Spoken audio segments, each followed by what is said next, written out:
బొల్లారంలో దారుణం చోటు చేసుకుంది. పట్టుపగలే యువకుడిని హత్య చేశారు. చంపి ఇంటికి డోర్ డెలివరీ చేశారు దుండగులు. మృతుడు జయప్రకాష్ గా కూడా గుర్తించడం జరిగింది. కేసు నమోదు చేసి దర్యాప్తు ప్రారంభించారు పోలీసులు. మృతదేహాన్ని పోస్ట్ మార్టం కోసం తరలించినట్లుగా తెలుస్తోంది. సంగారెడ్డి జిల్లా పటాన్చెరు నియోజకవర్గంలో ఒక దారుణమైన హత్య జరిగింది. ఈ ఘటనతో స్థానికులు తీవ్ర భయాందోళనకు గురయ్యారు. ఒక్కసారిగా జిన్నారం మండలం ఐడిఏ బొల్లారం మున్సిపల్ పరిధిలో నివాసం ఉంటున్న జయప్రకాష్ అనే యువకుడిని గుర్తు తెలియని వ్యక్తులు అత్యంత దారుణంగా చంపేశారు. అంతేకాదు హత్య చేసిన తర్వాత అతని మృతదేహాన్ని ఇంటి ముందు పడేసి వెళ్లిపోయారు. ఈ ఘటన చూసి స్థానికులు ఒక్కసారిగా కూడా షాక్కి గురయ్యారు. సిమెంట్ పని చేసుకునే జయప్రకాష్ ను చంపి డోర్ డెలివరీ చేసిన ఈ ఘటన ఇప్పుడు సంగారెడ్డి జిల్లాలో సంచలనంగా మారిందని చెప్పుకోవచ్చు. హత్యకు గురైన జయప్రకాష్ కి కేవలం 22 సంవత్సరాలు మాత్రమే. అతను మేస్త్రి పనిచేస్తూ తన జీవితాన్ని కొనసాగిస్తూ ఉన్నాడు.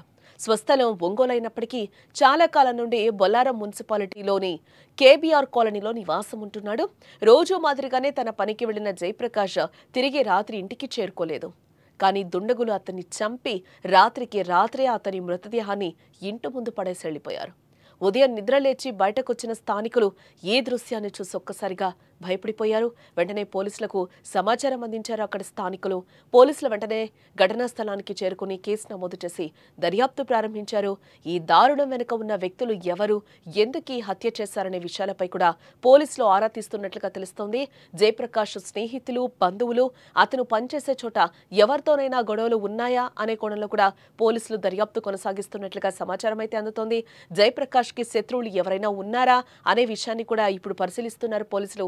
ప్రస్తుతం మృతదేహాన్ని పోస్ట్ మార్టం నిమిత్తం ఆసుపత్రికి తరలించారు. పోస్ట్ మార్టం రిపోర్ట్ వచ్చిన తర్వాత మరిన్ని వివరాలు తెలిసే అవకాశం కనిపిస్తోంది. ఈ దారుణానికి పాల్పడిన నిందితులను త్వరలోనే పట్టుకుంటామని పోలీసులు చెప్తున్నారు.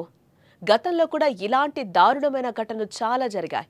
ముఖ్యంగా గతంలో ఒక ఎమ్మెల్సీ కూడా హత్యకు గురైన యువకుడిని ఇలాగే చంపి డెడ్ బాడీని డోర్ డెలివరీ చేశాడు.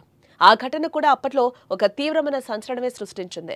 మళ్ళీ ఇప్పుడు పటాన్చెరులో అలాంటి ఘటన జరగడం ఇప్పుడు కలకలం రేపుతుందని చెప్పుకోవచ్చు.